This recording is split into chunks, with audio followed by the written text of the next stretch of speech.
안녕하세요. 사연에 빠지다의 DJ 민영입니다.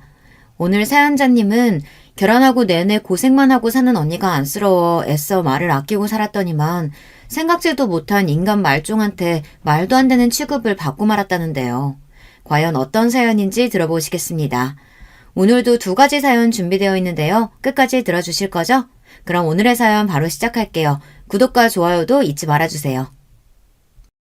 안녕하세요. 저는 30대 유부녀입니다. 저는 어디 내놔도 빠지지 않을 정도로 다정한 남편과 눈에 넣어도 아프지 않을 귀여운 딸아이를 하나 키우고 있습니다. 저는 결혼하고 지금까지 남편 내조하랴 딸 키우랴 매일매일 정신없이 살았지만 한 번도 결혼한 걸 후회해 본 적이 없어요. 그 정도로 셋이서 화목한 가정을 꾸리며 행복하게 살고 있었거든요. 그런데 살다 보니 나만 행복하게 산다고 다가 아니더군요. 나만 아무 걱정 없이 사는 것 같아 괜히 미안하고 죄책감이 드는 순간이 있었는데요. 저는 친정에 갈 때마다 그런 느낌이 들었습니다. 저에게는 저보다 4살 많은 언니가 하나 있어요. 저보다 일찍 결혼해서 언니는 초등학교에 다니는 아들이 하나 있습니다. 형부는 돈도 잘 벌어요. 워낙 악착 같고 수완이 좋은 사람이라 일찍 자수성가했습니다.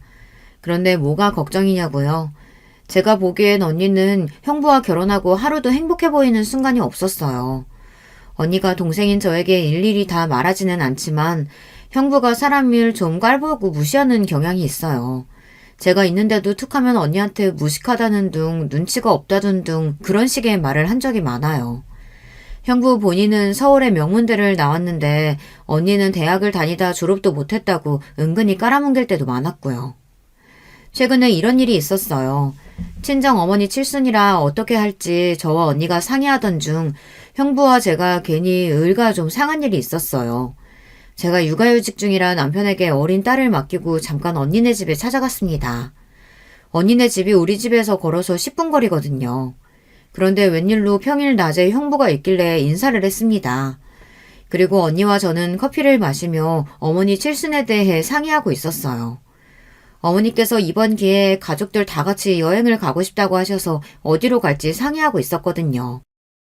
엄마가 저번에 일본으로 온천 여행 가고 싶다고 했었는데 일본 어때? 애들도 어리니까 비행시간도 짧아서 괜찮을 것 같은데. 그래도 이번 기회 아니면 다 같이 언제 또 갈 수 있을지 모르는데 이왕 가는 거 괌이나 발리 같은데 리조트 하나 잡아서 가는 거 어때? 엄마도 확 트인 바다 보고 그러면 좋아할 것 같은데. 저는 언니 말대로 이왕 가는 거 넓은 바다도 좀 보고 리조트에서 쉬다 오던 것도 좋겠다 싶었습니다. 그런데 그때 조금 전까지 점심 약속이 있어서 나가봐야 한다던 형부가 불쑥 끼어들었어요. 에이, 당신은 아무튼 눈치가 없어. 처제가 말하는 의도를 모르겠어? 딱 봐도 일본이 싸게 먹히니까 하는 소리잖아. 단신 생각만 하지 말고 처제네 사정도 생각해야지. 형부는 또 잘 알지도 못하면서 무작정 사람을 깔보고 말하기 시작했습니다. 저는 어이가 없어서 일본이든 다른 나라든 가족들끼리 상의해서 어디든 가도 좋다고 했어요. 그러자 형부가 비실비실 야비하게 웃으며 또 깐족거리더군요. 처제, 내 앞에서까지 자존심 안 부려도 돼. 처제가 아무리 공무원이라고 해도 혼자 벌어야 얼마나 벌겠어. 동서 이번에도 시나리오 까였다며? 도대체 총각도 아니고 언제까지 그 돼지단을 영화 시나리오 쓰겠다고 집에서 놀 거래? 형부는 저만 보면 제 남편을 까내리지 못해 안달이었습니다. 형부가 보기엔 제 남편이 하는 거 없이 집에서 놀면서 글이나 쓴다고 허세를 부린다고 생각했어요. 은사 아빠 노는 거 아니에요. 직업이 작가인데 당연히 까일 때도 있고 잘 될 때도 있는 거죠. 남편은 저와 대학 때부터 친구예요. 당시 시나리오 공모전이랑 공모전은 다 휩쓸고 다닐 정도로 대단한 사람이었어요. 제 남편에 대해 잘 알지도 못하는 형부가 무시할 사람이 절대 아니라는 거죠. 처제도 참, 장인어른 평생 저러고 사는 걸 보고도 모르겠어? 남자는 자기 꿈이니 뭐니 하면서 되지도 않은 거 붙잡고 있는 거 아니야. 가장이면 처 자식 먹여 살릴 생각을 해야지. 당신은 여기서 아버지 얘기는 또 왜 해? 그리고 어디로 여행 갈지 말지 나랑 소영이가 알아서 할 테니까 당신은 빨리 약속이나 가요. 이러다 늦겠어. 언니는 듣다 도저히 안 되겠는지 자리에서 일어나 형부의 등을 떠밀었어요. 그만 나가라고요. 사실 이런 일이 한두 번이 아니에요. 형부는 평소에도 꼭 말끝에 아버지까지 들먹이며 무시하는 투로 얘기해요. 아무리 언니가 아버지를 싫어해도 지켜야 할 선이라는 게 있는 거잖아요. 사람이 하나를 보면 열을 안다고 했어요. 제 앞에서도 저러는데 언니 앞에서는 어떨지 그 생각을 하면 절로 한숨이 나왔습니다. 남편이라는 인간이 처제도 있는 앞에서 아버지를 가지고 저렇게 말하는 꼴을 매일 봐야 하는 언니가 행복할 리 없었죠. 일본에 가든 괌을 가든 결국은 다 내 돈으로 가게 될 텐데 내가 이런 말 한마디 못하냐? 암튼 이래서 양가 수준이 비슷해야 하는 건데 내가 도대체 뭐가 아쉬워서 이런 결혼을 했을까? 아이고 내 팔자야. 형부는 또 선을 넘었습니다. 언니가 결혼하고 지금까지 아들 키우느라 전업주부로 살았어요. 형부가 일절 집안일이고 애 키우는 거에 관심이 없는 사람이다 보니 언니가 집안일은 다 알아서 합니다. 언니네 시댁도 형부만큼이나 지랄 맞은데도 그 비위를 맏며느리인 언니가 혼자 다 맞추고 살아요. 거기다가 아무리 형부가 돈을 잘 번다고 해도 지금까지 결혼해서 우리 친정에 특별히 해준 것도 없어요. 그런데 꼭 돈 이야기만 나오면 제가 있든 친정 부모님이 있든 형부는 본인 돈을 언니가 친정에 다 갖다 주는 식으로 이야기를 했습니다. 이게 다 친정아버지 때문이에요. 형부가 피부 미용과 마사지 관련 사업을 하는데 최근에 동남아로 진출할 계획이 있다고 거창하게 떠들고 다녀요. 그런 소리를 들을 때마다 저와 어머니는 신경도 안 쓰는데 아버지는 솔깃해서 형부가 무슨 소리를 하든 아주 좋아하고 떠받들어요. 거기다가 형부에게 용돈 달라고 대놓고 말하기도 합니다. 그러면 형부는 못 이기는 척 아버지에게 용돈을 줘요. 그럴 때마다 형부가 언니에게 무슨 소리를 할지 아는 저로서는 형부가 싫어도 앞에서 매번 싫은 소리를 할 수는 없었죠. 제가 그래봐야 언니만 더 힘들 테니까요. 그런데 그날은 저도 안 되겠더군요. 도를 지나친 형부의 태도에 저도 화가 났어요. 형부도 참 여전하네요. 어차피 여행 결정되면 저랑 언니랑 알아서 반씩 결제할 건데 항상 뭐만 하면 꼭 형부가 다 내는 것처럼 말하시네요. 이게 다 사업하는 사람들 허세 같은 건가? 그렇게 제 앞에서 유세 부리실 거면 돈이나 좀 많이 내놓고 생색내세요. 집을 나서려던 형부가 제 말을 듣고는 금방이라도 얼굴이 터질 것처럼 빨개졌어요. 자존심도 강하고 고집도 센 사람인데 항상 무시하고 깔보던 저에게 싫은 소리를 들었으니 그럴만했죠. 그런 말을 듣고 가만히 있을 형부가 아니었습니다. 형부는 나가려던 발걸음을 돌려 저에게 성큼성큼 다가왔어요. 그러더니 한다는 소리가 우스웠습니다. 저자가 혼자 먹고 살려고 버둥버둥 고청해서 버티더니만 말이 꽤 독해졌네? 어디를 가든 똑같이 반씩 결제한다고 그랬지? 좋아. 그럼 이 김에 아예 서유럽이나 한번 갔다 오자. 장인 장모님 두 분 다 유럽은 냄새도 못 맡아봤을 텐데 자식들 덕분에 다녀오면 좋잖아. 형부는 괜히 자존심이 상해서 오기를 부렸어요. 다 같이 서유럽을 가잡니다. 비용은 반씩 모아서요. 저는 기가 막혀서 코웃음이 절로 나왔습니다. 가만 보면 형부는 나이도 꽤 먹고 사업도 하는 사람이 참 유치해요. 어머, 이러다 정말 약속 늦으시겠어요. 중요한 약속이라면서요. 빨리 가보세요. 저는 그런 형부가 어이없고 기가 막혔지만 애써 시계를 확인하는 척하며 형부의 등을 떠밀었습니다. 여기서 더 이야기해봤자 서로 감정만 상할 테니까요. 형부가 집을 나서자 언니는 저에게 저런 인간을 뭐하러 건드리냐고 했습니다. 저 인간하고 말씨름 해봐야 네 입만 아파. 말도 못 알아먹는 인간이랑 뭐하러 상대하니? 언니와 형부 이야기를 할 때마다 저는 생각이 많아졌습니다. 지난날에 엄마가 떠오르기도 하고 아버지를 미워하던 언니의 모습이 떠오르기도 해서요. 언니는 엄마처럼 살기 싫다고 하더니만 왜 저런 걸 참고 살아? 언니 지금 얼굴 얼마나 안 좋은 줄 알아? 꼭 병든 닭 같아. 항상 만날 때마다 점점 더 어두워지는 언니의 얼굴을 볼 때마다 저는 너무 속상해서 화가 났습니다. 그러게 정말 엄마처럼은 안 살려고 했는데 내가 왜 이러고 있는지 모르겠다.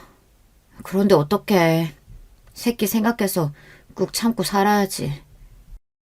화가 나면 뭐래요. 언니와 말하다 보면 저는 할 말이 없었습니다. 저는 누구보다 언니의 행복을 바랬어요. 아버지 때문에 고생하는 어머니를 보면서 이해가 안 된다고 하던 언니가 몇 년 뒤 엄마랑 똑같은 말을 하며 살 줄은 몰랐거든요. 저희 친정이 좀 힘들어요. 아버지가 젊어서 함께 일하던 동업자에게 속아 빚을 혼자 다 떠안고 사업에 실패해서 빚을 많이 졌습니다. 당시에 살던 집까지 팔고 주변에 돈까지 빌려서 간신히 정리하기는 하셨지만 그때부터 우리 가족의 삶은 많이 달라졌습니다. 당시 제가 초등학교 때였는데 살던 집까지 팔고 단칸방에서 네 식구가 함께 살았어요. 제가 중학교에 입학할 때까지 그 집에서 살았으니 저와 언니는 창피해서 집에 친구들을 데려온 적도 없었어요. 심지어 그 동네에 사는 것조차 친구들에게 들키기 싫어서 일부러 학교 주변을 뺑 돌아서 집까지 가고는 했습니다. 사실 집에 가고 싶지도 않았어요. 집에 가봐야 좋은 일이 하나도 없었거든요. 특히나 아버지는 모든 걸 잃었다는 우울감에 빠져 한동안 헤어나오지를 못하셨습니다.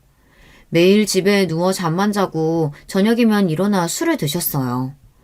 그나마 다행이었던 건 저와 언니에게는 어머니가 계셨다는 겁니다. 어머니도 갑작스러운 상황에 힘드셨을 텐데 가족들을 위해 한 번도 해본 적 없는 식당 일도 하시고 집에 돌아오면 부업까지 하셨어요. 문제는 어머니와 아버지의 사이가 극도로 안 좋아졌다는 거예요. 아버지께서 사업을 하실 때는 두 분이 싸우시는 것을 본 적이 없었는데 사업이 망하고 나서는 매일 밤 언성을 높이면서 싸우셨죠. 답답하게 도대체 언제까지 그러고 있을 거야? 사업 좀 망했다고 처자식까지 버리고 나 몰라라 하고 있을 거야?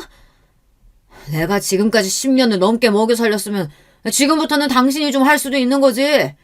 그까지 식당 다니면서 코딱지만한 돈 좀 번다고 유세 떠는 거야 뭐야? 당신 사업하는 동안 나는 놀았어? 나도 애 둘 혼자 키우느라 허리고 손목이고 다 아작났어. 이 몸뚱이로 식당 나가서 일하는 게 쉬운 줄 알아? 에이구, 예패나라고. 남자가 나가서 돈이나 벌어다 줘야 남편인 줄 알지? 사업 망하고 몇 달 집에서 논다고 사람 취급도 안 하네. 에이씨. 어머니와 아버지가 언성을 높이고 싸우다 보면 항상 아버지가 발로 문을 쾅 차고 나가버려야만 싸움이 일단락되었습니다. 사실 일단락되었다기보단 휴전이었죠. 다음날 아버지께서 술에 취해 들어오시면 다시 싸움으로 이어졌으니까요.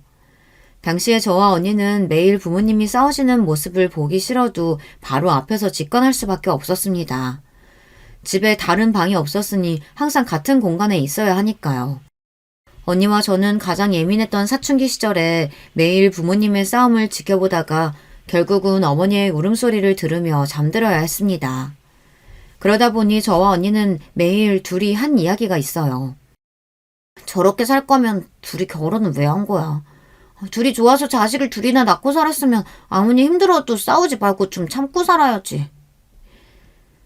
그러게. 난 아무리 힘들어도 자식들 앞에서는 절대 안 싸울 거야. 저게 뭐야, 다 큰 어른들이 창피하게. 언니와 저는 아버지와 어머니를 보며 결혼하고 싶다는 생각은 아예 없었지만 만약 결혼하게 된다면 자식들 앞에서 당당한 부모가 되고 싶었어요. 아무리 상황이 힘들고 어려워도 자식들 앞에서 부부가 함께 이겨내고 해결하는 모습을 보여주고 싶었어요. 그래도 그나마 다행이었던 건 어머니께서 언니와 저를 위해 쉬지 않고 일을 하셨다는 겁니다. 매일 어머니 얼굴을 보기는 어려웠지만 그래도 어머니께서 그렇게라도 해주신 덕분에 언니와 저는 학원도 다니고 용돈도 받았을 수 있었어요. 어머니는 저와 언니까지 고생시키고 싶지 않다고 집은 없어도 다른 애들 다니는 학원은 꼭 보내주시고 유행하는 옷도 뒤처지지 않고 사주셨어요. 어머니는 가난한 것보다 저와 언니가 학교에서 주눅드는 게 더 싫다고 하셨거든요. 당시에 저와 언니는 어리고 철없어 몰랐는데 어머니가 혼자 많이 힘드셨던 것 같아요.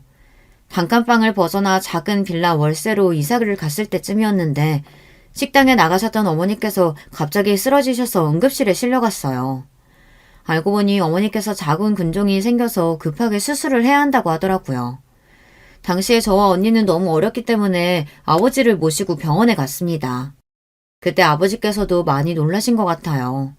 그 전까지 정말 자고 먹는 거 말고는 아무것도 안 하시던 아버지께서 그제야 정신을 차리고 어머니 수술비를 구하기 위해 여기저기 다니셨어요. 그래도 다행히 어디서 돈을 구하셨는지 어머니는 바로 수술을 받으셨습니다. 그 시절 어머니께서 아프셨던 건 저와 언니에게도 너무 놀라고 가슴 아픈 일이었지만 그래도 그나마 다행이었던 건 그 일로 아버지께서 정신을 차리셔서 곧바로 일하기 시작하셨다는 겁니다. 아버지도 당시에 많이 놀라셨나 보더라고요. 아버지는 곧바로 아시는 분 회사에 들어가셔서 성실하게 일했어요. 그 전처럼 많은 돈을 벌지는 못하셨지만 그래도 어머니 아버지 두 분이 바쁘게 일해 돈을 차곡차곡 모아 나중에는 저와 언니에게 따로 방을 줄 수 있을 정도의 빌라 전세까지 구하셨어요. 저와 언니는 그런 어머니와 아버지를 평생 존경하며 살았습니다. 살다 보니 힘든 일도 있고 우여곡절도 있었지만 그럴 때마다 어머니 아버지가 함께 헤쳐나가려는 모습을 보고 배운 게 있었거든요. 그런데 사람이라는 게 참 변하지 않나 봅니다. 아버지께서는 사업에 대한 욕심을 버리지 못하셨어요. 언니가 대학생이고 제가 고등학생이던 무렵이었는데 아버지께서 주변 지인의 말에 혹해 어머니 모르게 또 사업을 벌이셨더라고요. 친구분이 하시던 운동화 수출 사업을 어머니 몰래 받아 몇 개월 운영하셨는데 알고 보니 그 회사의 미수금이 말도 안 되게 많았더라고요. 아버지는 그런 중요한 사실도 모르는 상태로 친구만 믿고 받은 거고요. 아버지는 하다 친한 친구에게까지 속아 사기를 당했습니다. 그때 또 한 번 우리 집에 위기가 닥쳤어요. 제발 아무것도 하지 말고 그냥 얌전히 회사나 다니면서 월급만 좀 따박따박 가져다 달라는데 그게 그렇게 힘든 일이야? 내가 사업만은 하지 말아달라고 사정사정했는데 어떻게 또 이런 사고를 쳐? 그 새끼가 나한테 이럴 줄 알았나? 내가 신고했으니까 그 새끼 찾으면 바로 돈 받을 수 있을 거야. 아버지는 가만 보면 참 순진해요. 사람한테 그렇게 당하고도 또 사람을 믿으시더라고요. 작정하고 속이고 도망간 놈을 어느 세월에 잡아. 거기다가 그 인간 잡는다고 해도 돈이 있겠어? 아휴, 내 팔자야. 이제 좀 정신 차리고 사나보다 했더니만 사업 이야기만 나오면 아주 정신을 못 차리지. 내가 나 혼자 잘 먹고 잘 살겠다고 그런 거야? 다 우리 식구 먹여 살린다고 그런 거지. 핑계도 가지가지다. 그 나이 처먹고 실패를 그렇게 했으면 이제 포기할 만도 한데 어떻게 그 짓을 또 하니? 나 더는 못 참아. 당신이랑 더는 못 살겠으니까 이혼해. 어머니는 아버지에 대한 오만 정이 다 떨어졌다면서 이혼을 하겠다고 하셨어요. 저는 그때가 제 인생에서 가장 혼란스럽고 무서웠던 시기인 것 같아요. 부모님이 평소에도 살가운 부부는 아니었지만 그래도 이혼 이야기까지 나온 건 처음이었거든요. 부모님이 정말로 이혼하기라도 할까봐 무서웠습니다. 그런데 더 무서운 건 돈이었어요. 빚이라는 게 한번 생기기 시작하면 잠만 자고 일어나도 자꾸만 불어나서 벗어날 수가 없는 거더군요. 부모님은 또다시 매일 싸우기 시작하셨습니다. 그리고 결국엔 언니 대학 등록금으로 모아두었던 돈과 이사 가려고 모아두었던 목돈까지 아버지 빚을 갚는데 또 다 들어갔어요. 언니는 결국은 대학을 졸업하지 못하고 그만뒀습니다. 어머니는 돈 생기는 대로 바로 다시 등록해 줄 테니 한 학기만 휴학하라고 했는데도 언니가 스스로 자퇴를 했어요. 명문대도 아니고 취직이 잘 되는 전공도 아닌데 그냥 빨리 나와서 사회 경험부터 쌓는 게 나을 것 같아. 기껏 힘들게 들어가서 졸업도 못하면 어떡해. 엄마 속상하게 하지 말고 그냥 휴학해. 어머니는 찢어지는 가슴을 부여잡으며 언니를 설득했지만 언니는 애써 웃으며 학교를 그만두고 싶다고 했습니다. 의미도 없이 학교에 다니느니 집안의 보탬이 되고 싶다고요. 그러더니 언니는 작은 중소기업에 비서로 취직해 들어갔습니다. 그때 저는 아버지도 아버지였지만 언니도 이해가 되지 않았어요.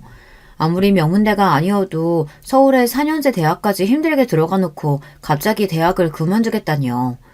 저 같았으면 절대 학교를 그만두지 않았을 거예요.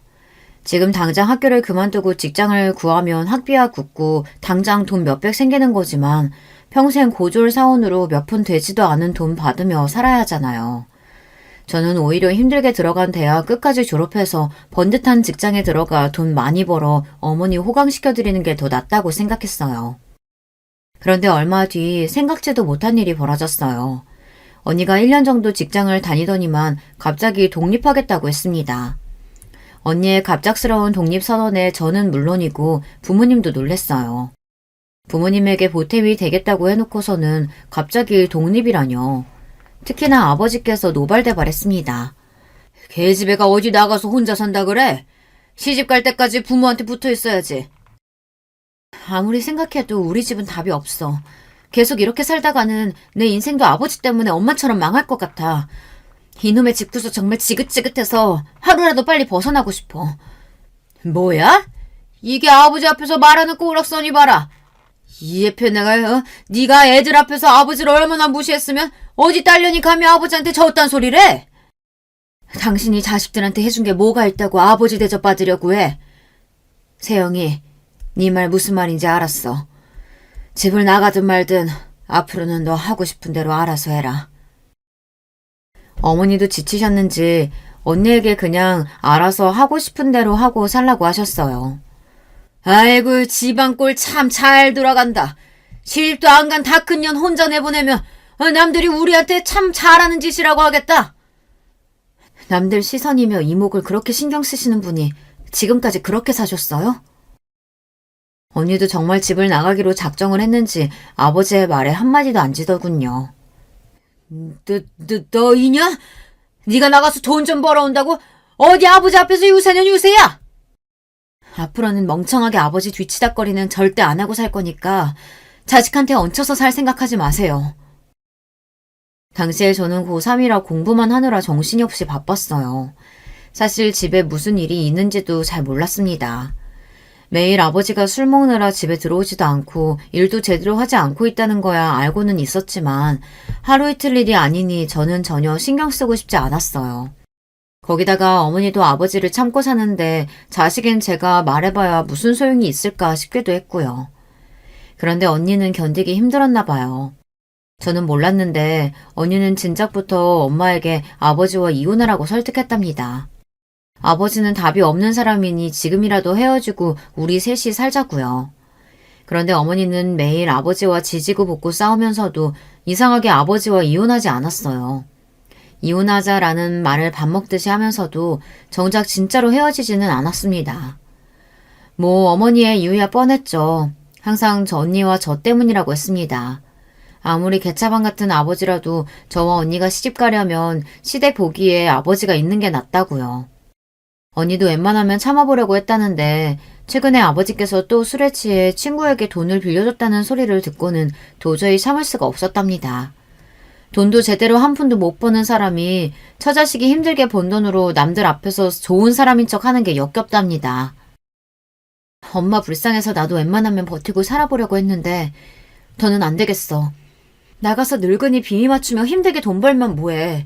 매일 아버지 술값에 다 들어가고 나한테 남는 건 하나도 없는데. 엄마도 내가 불쌍하고 아버지가 싫다면서 결국은 뼈 빠지게 일해서 아버지 먹여 살리고 있잖아. 엄마야 아빠 아내니까 그런다지만 나는 무슨 죄야? 듣고 보니 언니 말이 하나도 틀린 게 없었어요. 언니는 지금까지 엄마와 저를 생각해서 대학도 그만두고 열심히 일한 거예요. 아버지가 못하는 가장 노릇을 조금이나마 돕고 싶어 일을 한 겁니다. 그런데 아버지는 조금도 나아지는 게 없으니 이런 생활을 도대체 언제까지 해야 하나 겁이 났던 거겠죠. 소영이 대학은 보내야 하니까 내가 등록금까지는 어떻게 해보겠지만 다른 건 이제 일절 다 신경 안 쓰고 살 거야. 그러니까 엄마가 아빠랑 계속 산다고 하면 나는 집 나갈 거니까 그런 줄 알아요. 아버지는 언니의 말 하나하나를 다 괘씸하게 여겼지만 저와 엄마는 그 어떤 말도 언니에게 할 수가 없었습니다. 언니는 결국 독립해 나갔어요. 저도 언니를 이해합니다. 저보다 언니가 더 힘들었을 거예요.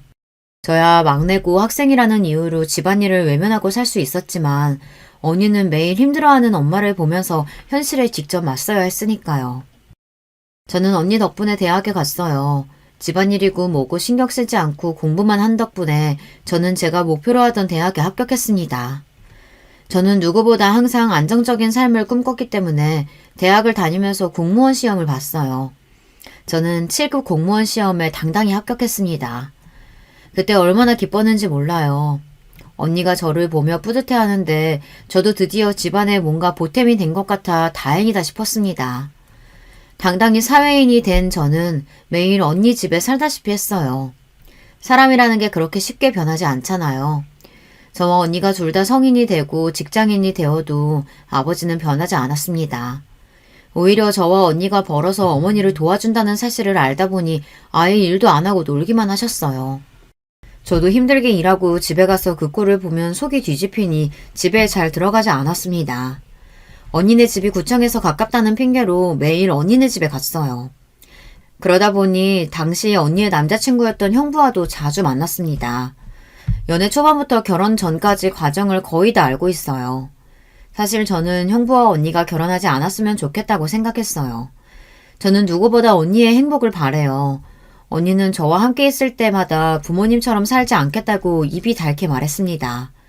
돈 때문에 매일 싸우는 부모님도 싫고 정신 못 차리고 꼴의 남자라고 남의 밑에서 일 못하겠다고 매일 허세나 부리는 아버지도 싫답니다. 그러면서 본인은 절대 아버지 같은 남자와 결혼 안 하겠다고 했어요. 본인은 엄마처럼 절대 살고 싶지 않다고요. 그래서 형부와 결혼할 거래요. 너 형부 될 사람이 좀 무뚝뚝하고 말은 차갑게 해도 절대 처자식 굶길 사람은 아니야. 뭘 해도 악착같이 하거든. 거기다가 친구는 물론이고 가족하고도 돈관계에 얼마나 정확하나 몰라. 자기 부모한테도 돈 빌려주면 이자를 받는다니까. 언니는 뭐든 철저하고 현실적으로 생각하는 형부가 좋답니다. 아버지처럼 집안을 소홀히 하고 밖에서만 좋은 사람인 척 구는 남자가 제일 싫다고요. 그런데 저는 한 가지 걸리는 게 있었어요. 언니 말대로 형부가 현실적이고 뭐든 철저한 사람이라지만 저는 그게 걱정됐어요. 언니가 형부랑 연애할 때 한 번 그런 적이 있거든요. 그날도 퇴근하고 언니네 집에 갔는데 언니랑 형부가 제가 들어오는지도 모르고 둘이 티격태격 하고 있더군요. 둘이 주말에 여행을 가기로 해서 마트에서 장을 봤나 봐요. 그런데 형부가 식탁 위에 영수증을 펼쳐놓고 하나하나 확인하며 잔소리를 하는데 그 내용이 기가 막혔습니다. 아까는 마트에 사람 많아서 일일이 이야기하지 않았는데 아무리 봐도 자기가 좀 사치스러운 것 같아. 굳이 안 사도 되는 것까지 다 사더라. 산 것 중에 난 필요 없는 것들이 반이니까 자기가 먹으려고 산 거랑 필요하다고 산 거는 자기가 다 내. 아, 그리고 자기가 간 김에 산다고 한 생필품도 다 빼서 계산할게. 형부는 옆에 계산기를 놓고 일일이 다 나눠서 계산했어요. 그러더니 바로 언니에게 입금하라고 했습니다. 그러면서도 다음부터는 뭐 하나 카트에 넣을 때마다 본인에게 허락받고 넣으랍니다. 언니가 너무 쓸데없는 걸 많이 산다고요. 과자랑 젤리 몇 개 좀 넣은 거 가지고 자꾸 이렇게 치사하게 굴래? 자기 말대로면 나는 술도 안 먹는데 그럼 술은 다 자기가 계산해야지. 이건 왜 또 반반이야? 자기가 술을 아예 안 먹는 건 아니잖아. 멀리 여행까지 갔는데 설마 안 먹겠어? 만약을 위해서라도 반반씩 하는 게 낫지. 순간 저는 제 두 귀를 의심했습니다. 이게 정말 연애하는 연인의 대화가 맞나 싶어서요. 더군다나 더 기가 막혔던 건 현관에 서 있는 저를 발견하고 한 형부의 말이었어요. 갑자기 나타난 저를 보고 놀랐는지 인기척도 안 낸다고 저에게 뭐라고 하더라고요. 그러더니 한다는 말이 더 가관이었습니다. 아무리 언니네 집이라도 엄연히 혼자 사는 집인데 너무 자주 오는 거 아니야? 이 정도면 소영이 처제도 이 집 관리비라도 내야지. 자기는 동생한테 무슨 관리비야. 자기가 그렇게 무르게 구니까 그 나이에 아직 결혼할 돈도 못 모은 거야. 내가 분명히 말했지? 우리 결혼 자금 똑같이 반반 다 모을 때까지 난 절대 결혼 안 한다고. 순간 저는 어안이 다 벙벙해질 정도로 말문이 턱하고 막히고 말았습니다. 저는 그날 형부가 집에 돌아가고 나서 언니에게 진지하게 물었어요. 정말 저 남자랑 결혼하려고 하는 거냐고요. 언니는 저 남자가 도대체 뭐가 좋아서 만나는 건지 진심으로 궁금했어요. 가끔 돈 얘기 나올 때 좀 민감해서 그렇지 평소에는 나한테 잘해주고 자상해. 그리고 내가 매일 말했잖아. 난 아빠처럼 경제력이라고는 없는 남자랑은 절대 결혼 안 한다고. 그래도 남자친구가 저렇게 알뜰하게 한 덕분에 우리 둘이 벌써 5천이나 모았어. 대단하지? 내가 엄마랑 그 집에서 계속 살았어 봐. 돈을 어떻게 모을 수가 있었겠어. 언니 말이 다 이해가 됐던 건 아니지만 그렇다고 언니가 왜 형부를 선택했는지 그 마음을 모르지는 않았어요. 언니는 형부가 아버지의 정반대여서 좋았던 것 같아요.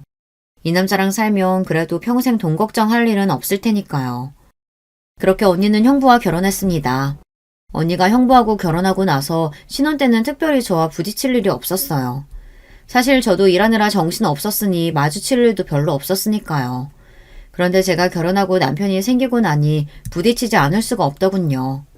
형부가 저뿐만 아니라 제 남편까지 불편하게 하니 가만히 참고 있을 수가 없었어요. 어느 날이었습니다.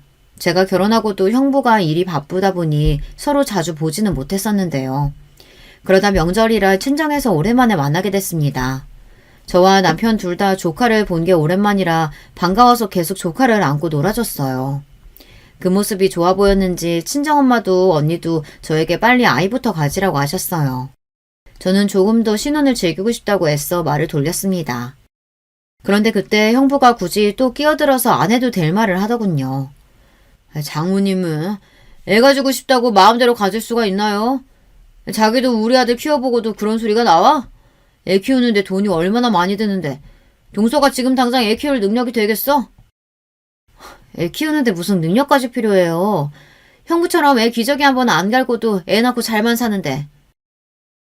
저도 웬만하면 공격적으로 말 안 하려고 했는데 결혼한 지 얼마 안 돼서 처가에 와 어색하게 있는 남편에게 형부가 말을 재수없게 해대니 참을 수가 없었습니다. 내가 동서처럼 집에서 맨날 노는데 기저귀 안 갈았어? 나가서 돈 버느라 그런 거지. 그리고 나중에 애 크고 나면 한번 물어봐. 집에서 놀면서 기저귀 갈아주고 분유나 주는 아버지가 좋은지, 아니면 다른 애들보다 더 좋은 집 살게 해주고 용돈 많이 주는 아버지가 좋은지. 형부는 자기가 하는 말은 전혀 생각 안 하고 제가 조금만 기분 나쁜 소리를 하면 버럭 소리를 질렀어요. 저는 그런 형부가 너무 싫었습니다. 남 생각은 조금도 안 하고 자기 생각만 하고 자기 말이 다 맞는다는 투였어요. 그럴 때 보면 친정아버지랑 똑같았습니다. 돈만 잘 벌면 뭐래요. 언니는 그렇게 아버지가 싫다더니만 결국은 아버지랑 똑같은 남자를 만났구나 싶었죠. 사실 저와 남편이 처음 결혼한다고 집에 인사를 왔을 때부터 형부는 무슨 취조라도 하러 온 사람처럼 남편에게 질문 세례를 퍼부었어요. 어느 대학을 나왔냐, 무슨 일을 하냐, 결혼하면 집은 어떻게 할 거냐 등등 본인이 마치 우리 부모님이라도 됐냐 굴었습니다. 거기다가 형부는 남편이 대답하는 말마다 토를 달았어요. 남편이 영화사에서 시나리오를 쓴다고 하자 대뜸 그게 돈이 되냐고 궁시렁거렸고, 남편이 어릴 때부터 부모님 일이 바쁘셔서 할머니 손에 컸다고 하자 그래서 철이 없구나 하고 비웃었습니다. 저는 기분이 상해 형부한테 왜 그런 말을 그런 식으로 하냐고 쏘아붙였는데 남편은 사람 좋은 얼굴로 웃어 보이며 괜찮다고 했습니다. 남편이 원래 성격이 좀 그래요. 워낙 긍정적인 편이라 누가 뭐라고 해도 별로 신경 쓰지 않아요. 명절 때도 마찬가지였어요. 형부가 대놓고 우리를 무시하는데도 남편은 아랑곳하지 않았습니다. 오히려 형부에게 연신 떽떽거리는 저를 말렸어요. 형님이 설마 우릴 무시해서 그런 소리를 하시겠어? 그냥 결혼한 지 얼마 안 됐으니까 걱정돼서 하는 소리겠지. 그러니까 당신도 형님한테 큰 소리 내지 마. 형부가 어떤 사람인지도 모르면서 뭐든 좋게만 생각하는 남편이 기가 막혔습니다. 저는 그런 남편에게 정신 똑바로 차리라고 했어요. 형부 보통 사람 아니야. 그런 사람 앞에서 매일 허허실실하다가는 금방 바보 취급당한다니까. 조심해. 저는 형부가 어떤 사람인지 알다 보니 남편에게 경고 아닌 경고를 했습니다. 하지만 세상을 밝고 아름답게만 보는 남편은 그런 제 말을 이해하지 못했죠. 그 이후엔 저희에게도 딸아이가 생겨 애 키우느라 바빠 형부까지 신경 쓸 겨를이 없었습니다. 그런데 아무리 바빠도 도저히 가만히 있을 수만은 없는 일이 생기고 말았어요. 어느 날 친정어머니께서 펑펑 우시며 제게 전화가 왔습니다. 아버지 때문에 도저히 힘들어서 안 되겠다고 하셨어요. 저는 도대체 무슨 일인가 싶어 어린 딸을 등에 업고 곧바로 친정에 달려갔습니다. 알고 보니 아버지께서 또 사고를 쳤더군요. 내가 정말 네 아버지 때문에 창피해서 살 수가 없다. 도대체 어떻게 생겨먹은 인간이면 저렇게 대책이 없다니. 앞으로 네 언니 얼굴 어떻게 봐야 할지 모르겠어. 아버지께서 하는 일 없이 집에만 계신 지가 20년이 넘었어요. 오랫동안 어머니께서 식당 일을 하시다가 최근에 건강이 좋지 않아 식당을 그만두시고 학교 급식실에서 아르바이트를 다니시며 버는 돈으로 사세요. 그 돈으로는 아무래도 부족하다 보니 저와 언니가 드리는 용돈으로 두 분이 생활하신 지 꽤 됐습니다. 그런데 아버지가 형부를 자꾸만 찾아갔나 봐요. 최근에 형부 사업이 잘 된다는 소리를 듣고 아버지가 찾아가서 할 일이 없는지 형부에게 물었답니다. 내가 지금은 이 모양 이 꼴이더라도 옛날에는 사업을 2번이나 한 대표였어. 자네 하는 일에 내가 뭘 해도 보탬이 될 테니 자리 하나만 주게나. 내가 언제까지 늙은 마누라 옆에서 용돈 받아가며 살 순 없지 않나? 아버지가 주책을 부린 건 맞아요. 아무리 남의 밥상에 수저를 좀 올리고 싶어도 참아야 하는 순간이 있는 건데 형부 회사까지 찾아간 건 잘못한 일입니다. 그런데 형부가 아버지의 행동에 아무래도 기분이 상했나 봐요. 형부도 참지 않고 선을 넘었더군요. 아버님, 돈이 필요하시면 차라리 그냥 돈을 달라고 하세요. 안 그래도 바빠 죽겠는데 찾아와서 그런 말도 안 되는 소리 하시면 어떡해요? 아니야, 김서방. 내가 자네한테 돈을 더 달라는 게 아니라 나도 정말 일하고 싶어서 그래. 내가 지금까지 인복이 없고 운이 안 좋아서 그랬지. 나 일 하나는 기똥차게 잘했어. 사업은 내 전문 분야고.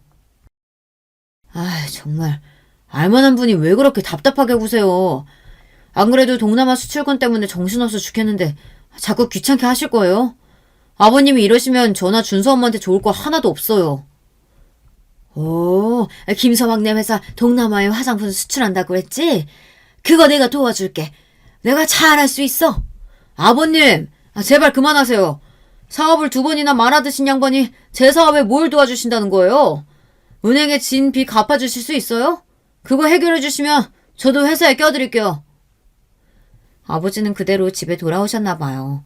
뒤늦게 상황을 알게 된 어머니가 형부에게 전화해 미안하다고 사과를 했나 봅니다.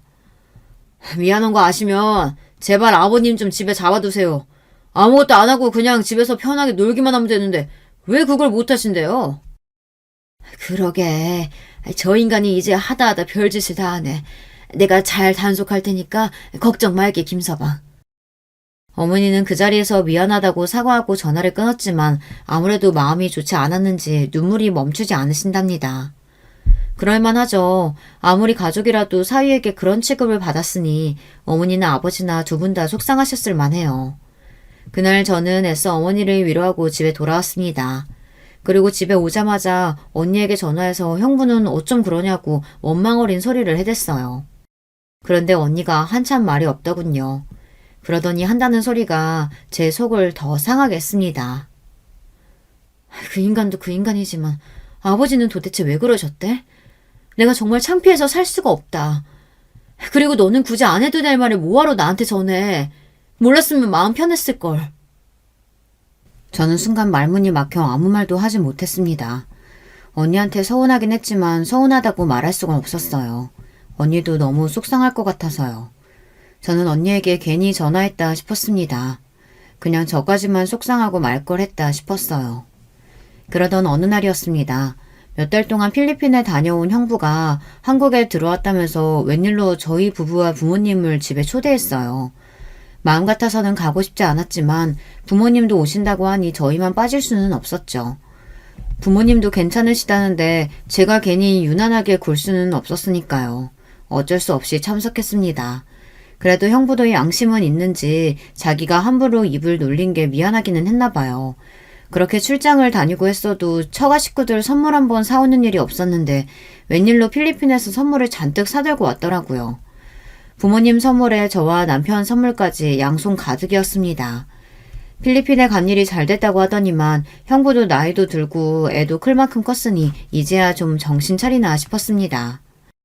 자, 이거는 장모님 거, 이거는 장인어른 거. 그리고 처제가 이런 걸 먹어봤나 모르겠네. 면세에서 제일 좋은 와인 한번 사왔는데 먹어볼래? 그런데 사람이 그렇게 쉽게 변하는 게 아니었어요. 형부는 여전했습니다. 앉자마자 자기 자랑을 늘어놓기 시작하더니만 식사가 끝날 때까지 말이 끝나질 않았어요. 저는 애써 형부 비위를 맞춰줬습니다. 어머, 비싼 거라 그런가 맛이 다르네요. 맛있어요, 형부. 저는 뭔지도 모르는 와인을 형부가 따라주자마자 한 입에 털어먹곤 무조건 맛있다고 엄지를 올려줬습니다. 밉든 좋든 가족인데 제가 이해해줘야지 어쩌겠나 싶어서요. 더군다나 형부가 말은 좀 밉살맞게 해도 사업도 잘 돼서 성공해서 돌아왔으니 처제로서 이 정도 서비스는 해줄 수 있다 생각하기로 했어요. 그래야 언니가 마음 놓고 좀 편해질 것 같아서요. 그런데 그때 언니가 형부의 자랑이 좀 듣기 거북했는지 애써 말을 돌렸습니다. 그게 당연했죠. 바로 지난번에 그런 일이 있었는데 형부가 아직도 정신을 못 차리고 자기 잘난 척만 해대니 언니가 민망했던 것 같아요. 제부, 저번에 보여줬던 시나리오 이번에 영화 들어간다면서? 나 그거 너무 재밌게 읽었는데 꼭 잘 됐으면 좋겠다. 어머, 우리 막내 사이 드디어 영화 들어가는구나. 우리 집에서 영화 감독이 다 나오고 너무 멋있다. 모든 분위기가 저희 남편에게 향하자 형부 표정이 순식간에 굳었어요. 그놈의 대단하신 자존심이 또 상하신 거죠. 저는 재수없는 형부 표정에 미간이 절로 구겨졌지만 애써 한 번 더 참고 말았습니다. 그런데 형부, 이 인간이 가만히 있으면 될 걸 또 제 심기를 건드렸어요. 형부는 들고 있던 와인잔을 탁 소리 나게 내려놓더니만 남편을 향해 기분 나쁜 미소를 지어 보였어요. 그러더니 한다는 말이 도가 지나쳤습니다.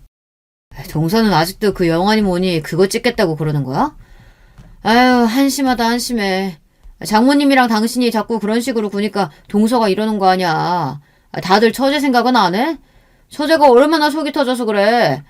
남편이 나가서 돈 벌 생각은 안 하고 쓸데없는 짓거리만 하고 있으니. 안 되겠다, 동서.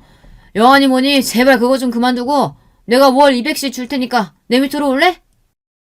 순간 저는 경악을 금치 못했습니다. 형부가 개념 없는 인간이라는 거야 당연히 알고 있었지만 이 정도로 문외인지는 몰랐어요. 형부는 저를 생각하네 만회하면서 남편을 짓밟았습니다. 저는 아무래도 안 되겠다 싶어 형부 앞에 나서려던 참이었습니다. 제발 좀 아무것도 모르면 그 입을 닥치라고요. 그런데 그때 생각지도 못한 일이 벌어졌어요. 남편이 자리에서 벌떡 일어나 형부를 쏘아보더군요. 남편의 그런 표정은 지금까지 남편을 만난 이후 처음 보는 표정이었어요. 형님, 제가 형님이 자괴감 느끼실까봐 지금까지 말 안 하고 있었는데요. 저 영화 취미로 하는 거예요. 아무것도 안 하고 있기는 좀 지루해서요. 뭐래? 애까지 있는 사람이 일을 취미로 한다는 한심한 소리라고 있는데 내가 왜 동서한테 자괴감을 느껴? 나는 동서만 보면 저렇게 살지 말아야겠다 싶어서 오히려 자신감이 솟아. 형부는 답답해도 참 답답한 사람입니다. 너무 앞만 보고 달려와서 그런지 현실을 잘 모르는 것 같아요. 그때였어요. 해맑게 웃던 남편이 결국은 형부의 코앞까지 다가갔습니다. 형님, 제가 앞으로 물려받을 재산만 500억이에요. 이런 상황에서 글까지 쓰고 영화까지 찍으면 한심한 게 아니라 존경받을 만한 일 아닌가요? 남편이 저럴 때 보면 참 귀여워요. 할머니 재산 이야기가 나오면 꼭 자랑하는 것 같아서 여기저기 말하고 다니지 말라고 하더니만 본인도 형부의 막말이 참기 힘들었는지 본인이 먼저 터져버리고 말았더군요. 뭐야? 500억? 그게 무슨 말도 안 되는 소리야? 남편은 특유의 사람 좋은 미소를 지어 보이며 실실 웃었어요. 그 모습에 당황한 형부가 무슨 소리냐고 되물었지만 순간 아무도 말을 하지 않고 정적이 흘렀습니다. 저는 결국은 참지 못하고 정적을 깨고 언성을 높였어요. 형부도 아시죠? 은서 아빠 할머니 손에 자란 거요. 할머니께서 부산에서 제일 큰 건물주에다가 무역하시는 분들 사이에서는 모르는 사람이 없는 큰 손이에요. 할머니께서 얼마 전에 가지고 계신 건물이라는 재산 몽땅 다 은서 아빠한테 준다고 유언까지 하셨다고요. 그게 500억이 넘어요. 벌써 변호사한테 공증까지 다 받았고요. 형부는 잘 알지도 못하면서 말 함부로 하는 그 버릇 좀 고치세요. 어쩐지 뭘 믿고 까부나 했더니만 금수저 아니 다이아몬드 수저셨구만. 그러면 뭐래? 자기 손으로 제대로 벌어본 적도 없으면서. 나 봐. 내 힘으로 내 사업 이 정도로 만들었잖아. 난 500억 물려받은 게 아니라 내 자식한테 500억을 물려주는 사람이 될 거야. 형부는 아직도 못 알아듣고 자기 잘난 척만 해댔습니다. 그러던 중 항상 형부 편에 섰던 아버지마저 형부가 답답했는지 한마디 했어요. 아이고, 김서방. 나도 웬만하면 자네 편 들어주고 싶은데 도저히 못 들어주겠네. 그만 좀 해. 내가 이런 소리까지 안 하려고 했는데 이번에 자네 동남아에 화장품 수출한 거 그거 다 정서방 할머니가 뒤에서 손 써주신 거야. 자네가 하도 큰 돈 들여서 투자한 거라고 징징거려서 내가 정서방한테 부탁한 거라고. 내가 사람 때문에 사업 여러 번 망했지만 사람 사는 게 다 혼자 힘으로만 되는 게 아니야. 다 주변 사람들이 도와주고 땡겨줘야 사업도 되는 거라고. 그랬습니다. 진실은 이랬어요. 저희 시댁이 좀 살아요. 잘 사는 정도가 아니라 부산 지역에서 유지로 통합니다. 시부모님은 부산에서 일본을 왔다 갔다 하시며 크게 사업을 하시고 할머니는 아주 오래전부터 부산 바다를 주름 잡으시던 사업가예요. 덕분에 남편은 지금까지 살면서 돈 한 번 벌어본 적 없습니다. 시부모님 회사에 지분이 상당히 있기도 하고 할머니께서 아직도 생활비를 보내주세요. 사실 남편이 영화감독이 되고 싶다고 했을 때부터 할머니께서 투자를 해주겠다고 여러 번 말씀하셨지만 남편은 그것만은 받지 않았어요. 자신이 어려서부터 간절히 꿈꿨던 꿈이기 때문에 영화만은 자신의 힘으로 이뤄낼 거라고요. 그래서 생활비 외에는 할머니에게 크게 손 벌리지 않고 지금까지 잘 살았어요. 사실 500억이라는 재산도 할머니께서 돌아가시면 물려받는 재산이니 지금 저희 수중에 있지도 않고요. 그러던 중 형부가 동남아에 사업을 하려고 은행 빚을 꽤 많이 졌다는 이야기를 아버지가 남편에게 했나 봐요. 사실 이건 저도 모르고 있었습니다. 저희 시댁에 대해 진작 알고 있던 아버지가 남편에게 부탁했대요. 내가 정서방 자네한테 말할 주제는 안 되지만 우리 큰사위 사업 잘못되면 우리 큰딸 앞으로 너무 힘들어할 거야. 나 때문에 평생 고생만 하고 살았는데 남편까지 그런 일 당하면 안 되지. 그러니까 자네가 조금만 도와줘. 아버지가 그렇게까지 부탁하신 건 처음이니 남편도 거절할 수가 없었나 봐요. 그래서 남편은 저도 모르게 할머니에게 따로 부탁해 형부를 도와줬습니다. 그래서 형부가 이번 동남아에 갔던 일들도 성공리에 마칠 수 있었던 거였어요. 말도 안 돼. 이게 다 동서 자네 할머니께서 도와준 일이라고? 에이, 우리 할머님 절대 가능성 없는 일에 힘쓰시는 분 아니에요. 형님이 하시는 일이 꽤 가능성이 있다고 생각하셔서 움직이신 거니까 부담 갖지 마세요. 남편은 이런 와중에도 사람이 참 좋았습니다. 형부가 하는 일이 비전이 있어서 도와준 거니 부담 갖지 말라네요. 나는 그것도 모르고 지금까지 동서 쓸데없는 짓 한다고 무시해서 미안해. 앞으로는 절대 잘 알지도 못하면서 괜한 소리 하는 거 안 할게. 진심이야. 형부가 정말로 제 말과 남편 말을 알아들은 건지는 모르겠어요. 그래도 그 자리에서는 남편과 저에게 진심으로 사과를 하더군요. 그런데 그날 이후 정말 형부가 많이 달라지기는 했습니다. 당연히 남편이야 더는 무시하지 않았지만 언니나 저희 친정을 대하는 방식이 달라졌어요. 저희 친정 부모님도 살뜰히 챙기고 저에게도 더는 말도 안 되는 시비를 걸지 않았습니다. 제일 기분이 좋은 변화는 언니였습니다. 언니 얼굴이 정말 많이 밝아졌어요. 요즘 형부가 집에도 일찍 오고 아들 숙제까지 봐주고 잔다고 하더라고요. 언니는 형부가 이 정도로 변한 것만으로도 너무 좋다고 행복하다고 했어요. 거기다가 더 재미있는 일이 있었어요. 남편이 이번에 찍기로 한 영화에 형부네 회사에서 투자하겠다고 했습니다. 남편이 괜찮다고 했는데도 형부는 끝까지 영화에 투자하겠다고 했어요. 내가 지금까지 동서한테 실수한 거로 치면 이 정도로 되지도 않는데 내 사과라고 생각하고 받아줬으면 좋겠어.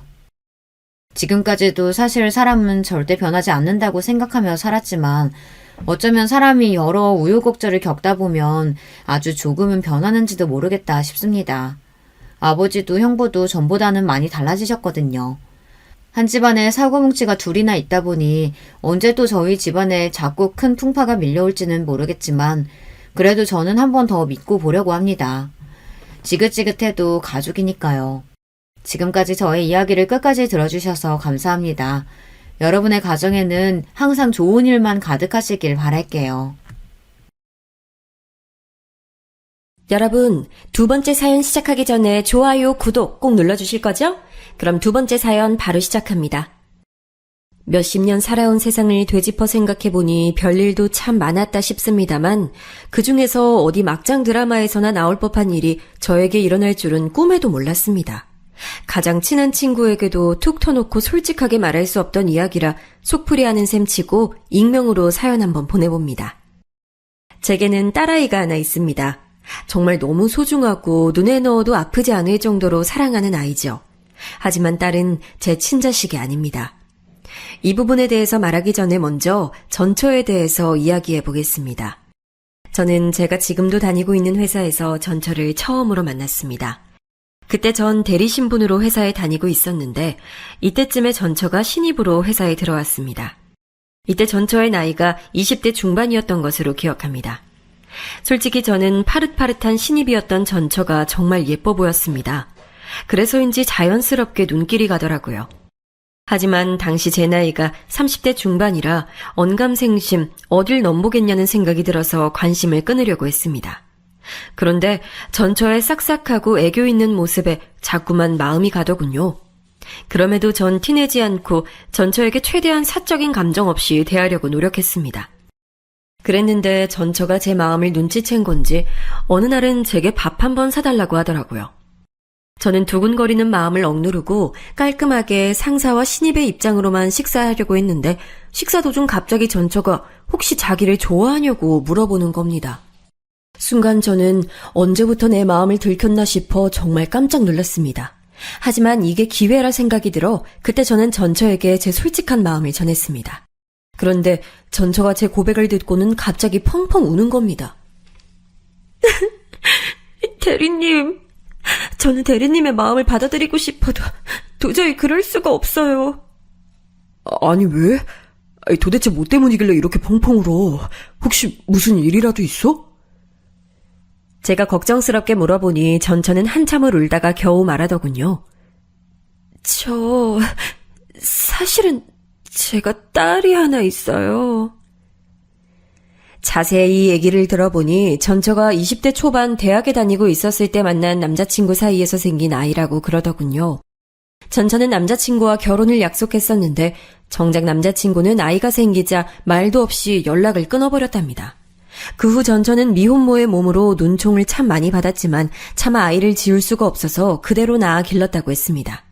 그리고 꿋꿋이 대학교 졸업까지 한 뒤 제가 다니고 있는 회사에 입사했던 겁니다.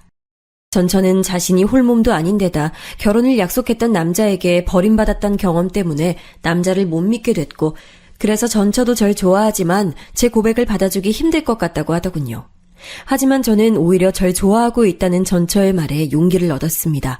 저는 돈도 나름 잘 벌고 있었고 요즘 시대에 아이 하나 딸린 게 뭐가 대수냐 싶었습니다. 그래서 저는 그날 이후부터 전처에게 적극적으로 대시하기 시작했죠. 그때 당시 저는 상처가 많은 전처를 지켜주고 싶었고 보듬어주고 싶었습니다. 미혼모의 몸으로 그동안 얼마나 힘들었을까 생각이 들어 마음이 아팠죠. 그래서 저는 내가 정말 잘하겠다. 예전에 받은 상처들을 내가 다 잊게 해주겠다고 말하면서 전처에게 매달렸습니다. 그러기를 한 달, 전처는 제 진심이 담긴 고백에 마음을 열고 제 마음을 받아줬습니다. 저와 전처는 결혼을 전제로 교제를 시작했고 몇 개월 되지 않아서 상견례도 했습니다. 다만 제 어머니는 예전에 사고로 돌아가셨고 아버지께서는 치매가 심하셔서 요양원에 계신 상태라 전처의 가족들과 저만 인사하는 상견례였습니다. 전처의 부모님은 두 분 다 정정하셨습니다. 제가 전처보다 나이가 많았지만 그럼에도 전처의 부모님께선 절 좋게 봐주셨습니다. 안녕하십니까, 아버님, 어머님. 서아 씨와 만나고 있는 이상현이라 합니다. 저는 서아 씨와 결혼을 전제로 만나고 있습니다. 가능하다면 식도 빨리 올리고 싶습니다. 아무렴, 시간 끌고 뭐 있나. 둘이 마음만 맞으면 내일이라도 바로 식 올리는 거지. 그저 우리 딸 잘 부탁하네, 이서방. 제가 진실하게 속마음을 말씀드리니 감사하게도 전처의 부모님께선 바로 결혼을 허락해 주셨습니다. 이후 쇳불도 단김에 빼랬다고 저는 전처와 빠르게 혼인신고부터 하고 한 달 뒤에 결혼식을 올렸습니다. 속전속결로 준비했지만 전처가 원하는 부분이 있으면 최대한 다 맞춰서 꽤 성대하게 했던 것으로 기억합니다. 집은 제 명의로 된 게 한 채 있어서 전처에게는 몸만 오라고 했고요. 덕분에 신혼집 구할 돈으로 같이 근사한 곳으로 신혼여행도 잘 다녀왔습니다. 그때는 정말 세상을 다 가진 것처럼 행복했었네요. 그렇게 신혼여행을 다녀오고 몇 주 뒤 어느 날 전처가 몸 상태가 이상한 것 같다고 하는 겁니다. 혹시 크게 아프기 전 징조는 아닐까 걱정되어 저는 전처에게 같이 병원에 가자고 했지만 전처는 무언가 짐작 가는 게 있던지 조금 쉬면 괜찮아질 거라 말하더군요. 저는 회사에서도 전처의 편의를 봐주며 최대한 몸에 무리가 가지 않게 도왔습니다. 그리고 며칠 뒤 평소처럼 아침에 출근 준비를 하고 있는데 갑자기 전처가 환하게 웃는 얼굴로 화장실에서 뛰어나와 소리치는 게 아니겠어요? 오빠, 나 아무래도 몸 상태가 이상해서 임신 테스트기 해봤는데 놀라지 마. 나 임신이래. 그 말을 듣자마자 얼마나 놀랍고 기쁘던지 저는 전처의 말을 듣고도 믿기지 않아서 정말이냐며 몇 번이고 물어봤습니다. 그랬더니 직접 보라며 선명하게 두 줄이 뜬 임신 테스트기를 보여주는데 그제서야 우리 사이에 새로운 생명이 생겼다는 게 실감이 나더군요. 어떻게 이런 기쁜 일이 연달아 생기는지 정말 하늘을 나는 기분이었습니다. 하지만 기뻐하던 것도 잠시, 전처는 회사 때문에 걱정이 된다며 기운 빠져 했습니다. 아직 회사 신입티도 못 벗었는데 결혼 때문에 휴가도 냈고 또 육아휴직까지 쓰게 된다면 너무 눈치가 보여 회사를 못 다닐 것 같다고요. 저도 아내의 말에 어느 정도 동의를 했었습니다. 결혼 때문에 휴가를 냈는데 바로 육아휴직까지 사용하면 어떤 회사가 좋게 볼까요? 게다가 임신 초기에는 안정이 중요하다고 하더라고요. 그래서 저는 전처에게 회사를 그만두고 집에서 쉬는 게 좋겠다고 했습니다. 제 말대로 전처는 얼마 뒤에 회사를 그만뒀고 집에서 몸조리를 시작했습니다. 그때까지 전처의 딸아이는 장인 장모께서 맡아 돌봐주고 계셨기 때문에 전처가 아무것도 신경 쓰지 않고 편하게 몸조리를 할 수 있을 거라고 생각했습니다. 저는 매번 퇴근하면 혼자였던 집에서 전처와 뱃속의 아이가 기다린다는 생각으로 매일 행복했습니다. 회사 일이 아무리 힘들어도 전처와 곧 만나게 될 아이만 생각하면 기운이 펄펄 나더군요. 그런데 호사다마라고 행복이 찾아오니 뒤따라 안 좋은 일이 생기기 시작했습니다. 어느 날 저는 생각보다 일이 일찍 끝나 퇴근하고 빠르게 집으로 돌아가게 됐습니다. 이왕 이렇게 된 거 전처가 좋아하는 김치찜까지 사서 한 손에 들고 깜짝 놀라게 해주려고 조용히 집으로 들어갔더니 글쎄 전처가 술을 마시고 있는 겁니다. 거실 테이블에 굴러다니는 맥주캔이 얼마나 많던지 저는 그 모습을 보고 깜짝 놀랐습니다. 전처도 제가 그렇게 일찍 들어올 줄은 몰랐는지 깜짝 놀라더군요. 여보, 이 맥주캔 다 뭐야? 이걸 전부 혼자 마신 거야? 아니, 임신 중인데 술을 마시면 어떡해? 아니 오빠 그게...